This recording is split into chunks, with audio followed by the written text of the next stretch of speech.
Latest updates के लिए ultra channels को सब्सक्राइब करें और बेल आइकन को प्रेस करें।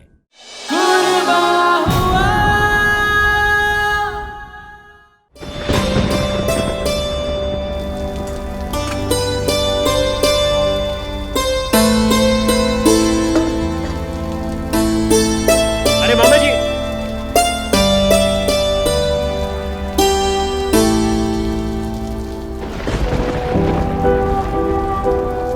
मामा जी 250 पैकेट्स बन चुके हैं। इतने में और 15 पैकेट बन जाएंगे।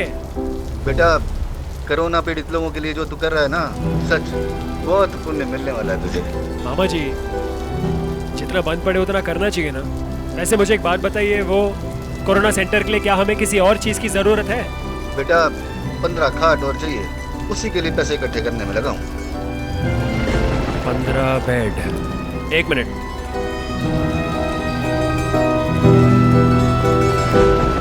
डन मामा जी, मैंने 1 लाख रुपए ट्रांसफर कर दिए हैं। आप बेड्स के ऑर्डर दे दीजिए। अरे बच्चे, पहले ही डॉक्टर बेग के जले हुए अस्पताल की मरम्मत कराने के लिए बहुत पैसा लगा चुका है। अब 1 लाख और, ऐसे तो तेरी सारी जमा पूंजी खत्म हो जाएगी। अरे मामा जी, सेविंग्स है, सेविंग्स का क्या है, फिर से जुड़ जाएंगी। डॉक्टर बेग का अस्पताल बनाया गया कोरोना मरीजों के लिए आइसोलेशन सेंटर। किसी नेक आदमी ने कोरोना मरीजों के लिए आइसोलेशन सेंटर बनाया है।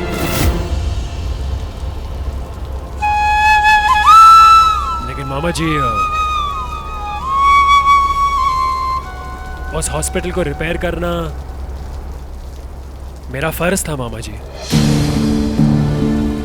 उस रात जब उस हॉस्पिटल को जलाया जा रहा था, भक्स की मौत के बारे में सुनकर एक सदमा, एक शॉक जैसा लगा।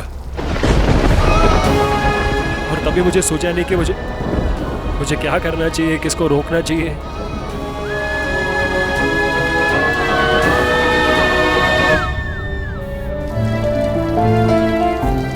तो कहने के मैं मानता हूं मामा जी कि इस हॉस्पिटल को बर्बाद होने में मैं मतलब गिल्टी फील कर रहा हूं।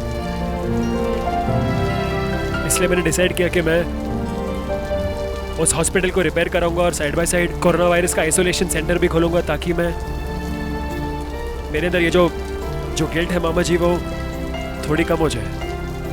भले ही तो सबसे छोटा है, पर ये जो तेरा दिल है ना बच्चे, ये इस घर में सबसे बड़ा है। एनीवे मामा जी, वो सब छोड़िए, आप जाइए, जल्दी जाइए, सामान दे दीजिए। हाँ ठीक है, ठीक है।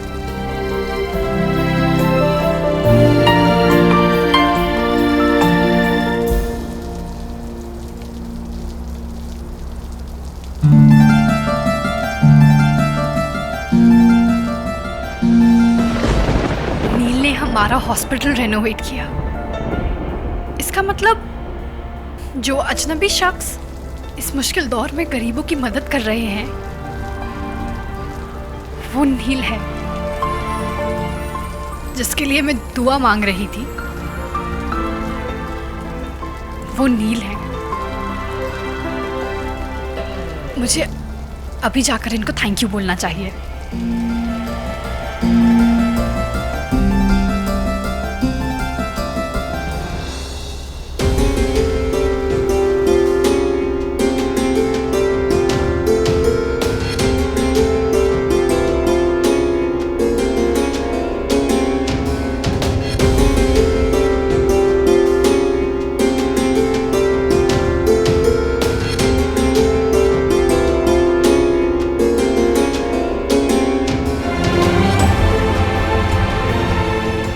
अपने हाथों से खिचड़ी बनाई है मैंने आज, वैसी जैसी माँ बनाया करती थी, वैसी जैसे व्यास जी को पसंद है। अब तो कोई कंप्लेन नहीं है ना तेरे पास? अब तो मुझसे ये नहीं कही कि तेरे जाने के बाद मैं इनका ख्याल नहीं रख रहा।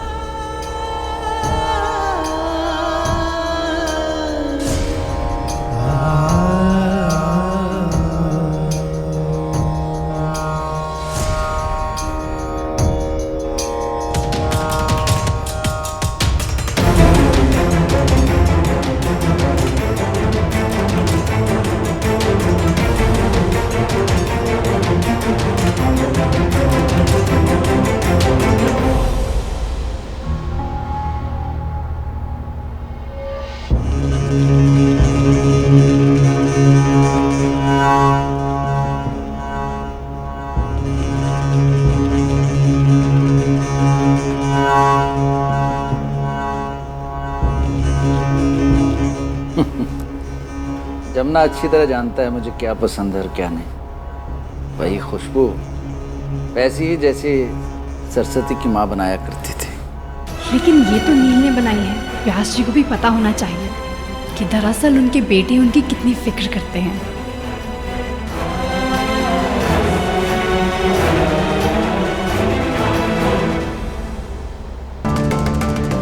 उन्हें कुछ कहने की जरूरत नहीं है, समझे तुम? पर क्यों नील?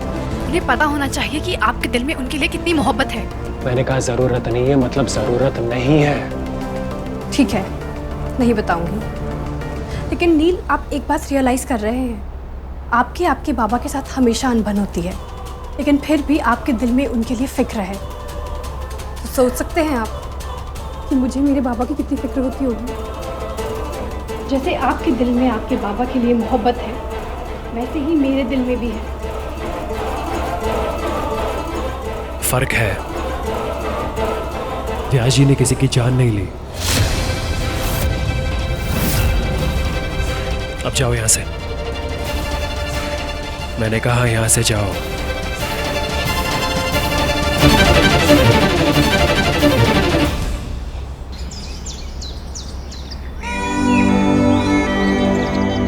देखो ऐसे मारते हैं। कमीने, क्या रे? कितनी नफरत है इन सबके दिल में मेरे बाबा के लिए। काश मैं इन्हें बता सकती जिसे ये इतना गलत समझ रहे हैं, वो इंसान कितना नेक और रहम दिल है।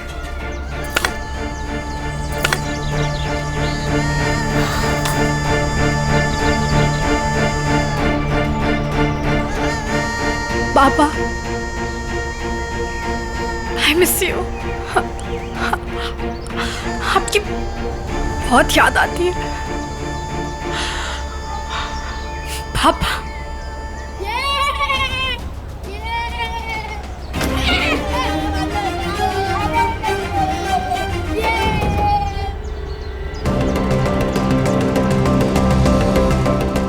बच्चों,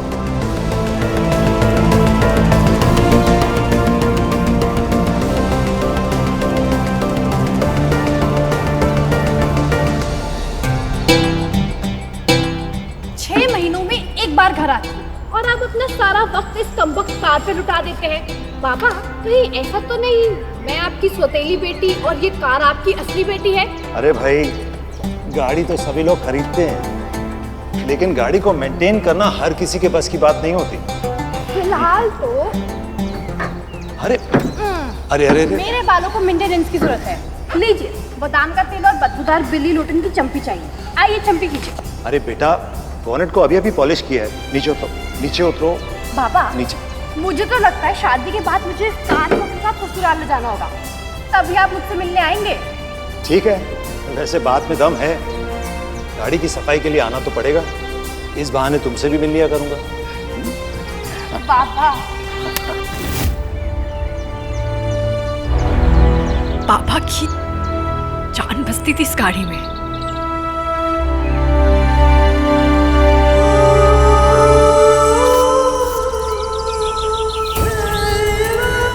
एक मिनट, पापा अपनी डायरी भी तो गाड़ी में ही रखते थे। उसमें पापा के सारे इंपॉर्टेंट कॉन्टैक्ट्स होते थे। किसी का भी कॉन्टैक्ट लग गया तो इंशाल्लाह पापा तक पहुंच पाऊंगी मैं।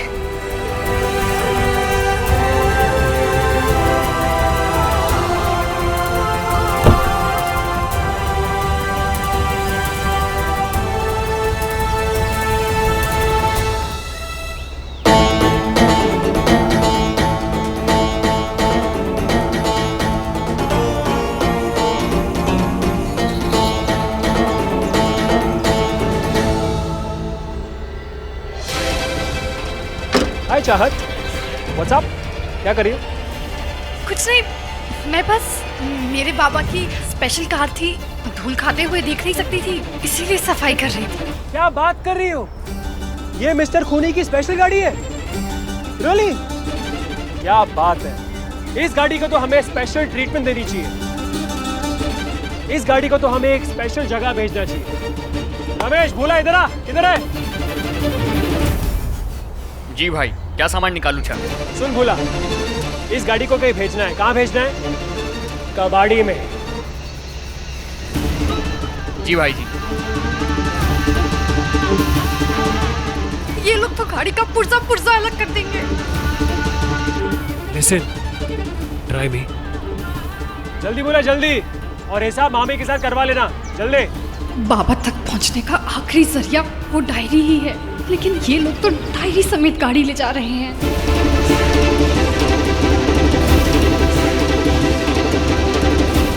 अरे भाई जी, ये दिल में से तो आप दोनों की परछाई दिख रही है। आप लोग इस कांच पे बने दिल में बहुत अच्छे लग रहे हो, जैसे आप दोनों की शादी की गाड़ी हो।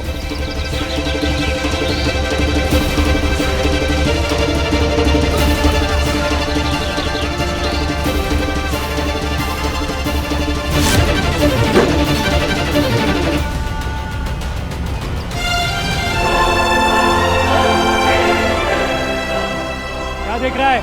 भेजा गाड़ी को फटाफट। जी भाई जी। चलो धक्का मारो।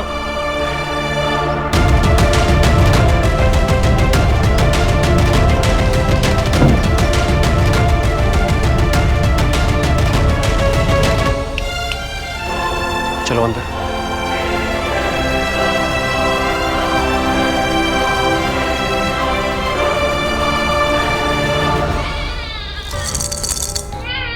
चुप हो जाओ। नून के कान खा गई मेरे। चुप।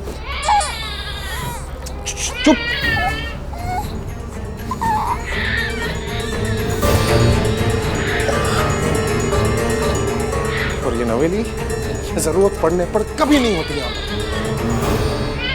नवेली, नवेली।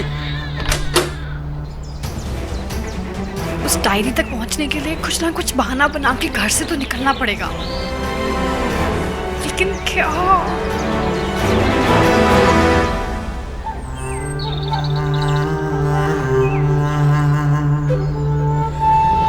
यहाँ खड़ी है मैडम। कल की बात का बुरा तो जरूर लगा होगा। अभी इन लोग को मनाओ, तब जाके मैडम बच्चे को संभालने के लिए मानेंगी।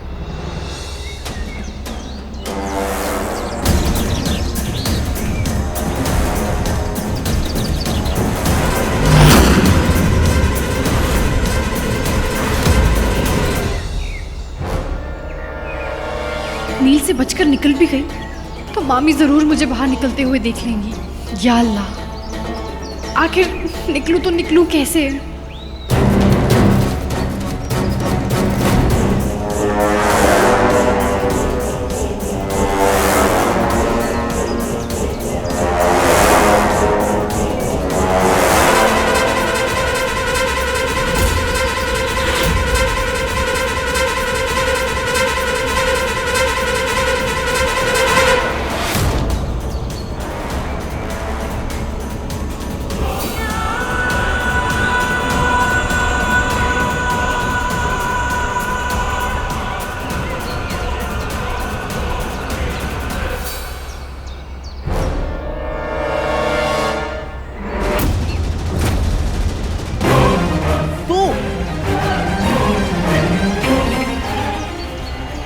मुझे लगा कि वो। मैं सब समझती हूँ प्रमुख जी। एक दिन मेरे साथ लड़ाई क्या हुई, हम जाके उस चाहत के साथ मौका ढूंढने लगे। सारे मर्द होते ही एक जैसे। अरे नहीं मेरी माँ, तुम दोनों ने एक जैसे कपड़े पहने हैं ना, मुझे लगा तू है। नील की बवारी के साथ मैं? छी नहीं, मतलब इतना भरोसा है ना मुझ पे। अब आप सचमुच मेरे कपड़ों को देख के कंफ्यूज हुए? और नहीं तो क्या। क्या मुसीबत है, एक जोड़ा पहन के आ गई घर पे और हर दिन मेरे कपड़े पहन के घूमती रहती है। तो इसका इलाज तो तुझे निकलना होगा ना पगली। कल को अगर नवेली समझकर उसे अपनी बाहों में ले लिया तो महंत की पदवी हमेशा के लिए हाथ से चली जाएगी। ऐसा मैं होने नहीं दूंगी प्रमुख जी। अब मुझे ही कुछ करना होगा।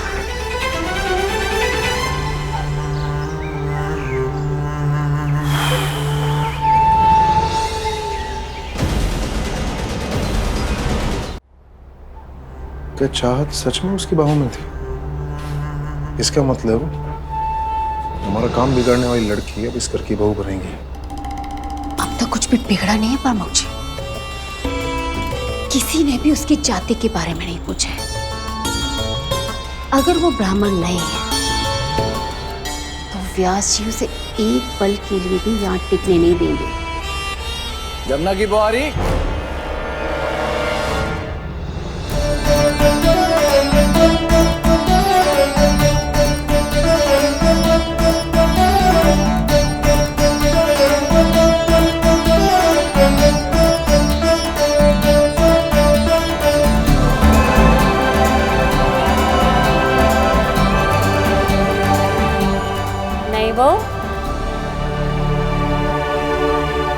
लकड़ी के पाटले पर बैठकर खाना खाना ब्राह्मण की प्रथा छ। इतना तो पता ही है ना तुझे। नीलकंठ तो व्यास जी की प्रथाओं को ठुकरा ही चुका है, लेकिन तुझे अपने पति की आदतों को अपनाने की जरूरत नहीं है।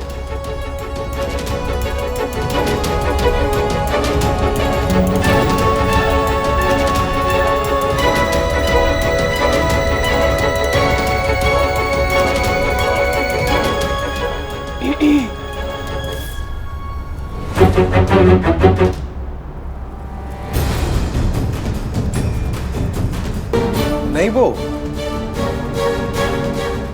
मंदिर के संचालक है ना, वो पूछ रहे थे कि नीलकंठ की बवारी का कुल क्या है।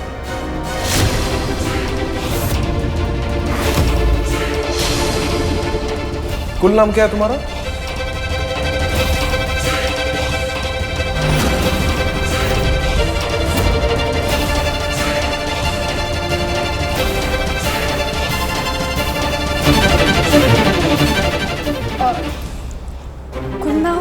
हाँ हाँ वही, तुम लोग जिसे वो इंग्लिश में हाँ सरनेम बोलते हो ना। चाहत का सरनेम, इसके बारे में तो मैंने कभी सोचा ही नहीं।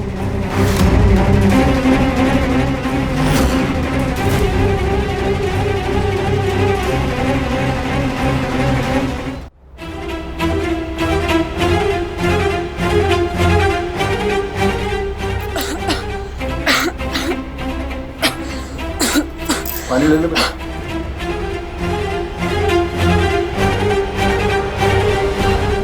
ये धारी देवी देखनी चाहिए, उपनाम का विषय आते हालत खराब होने लगी छोरी की। कहीं दूसरी जाति की तो नहीं है ना तू?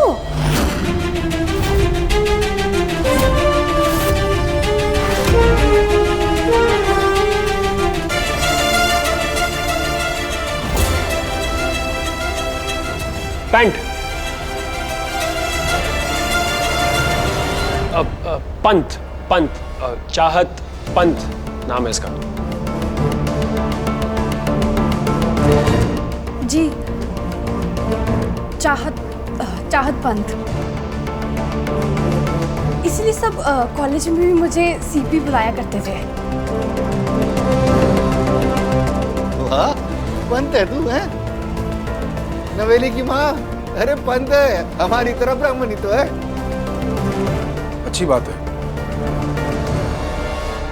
मेरा कहने का मतलब है कि बहुत ही खुशी की बात है कि अब जाति की कोई बाधा नहीं है। और तुम ब्राह्मण रीति रिवाजों के बारे में काफी कुछ जानती हो। सौरा जी, इस बात पर नई बहू को कोई शगुन दे दीजिए।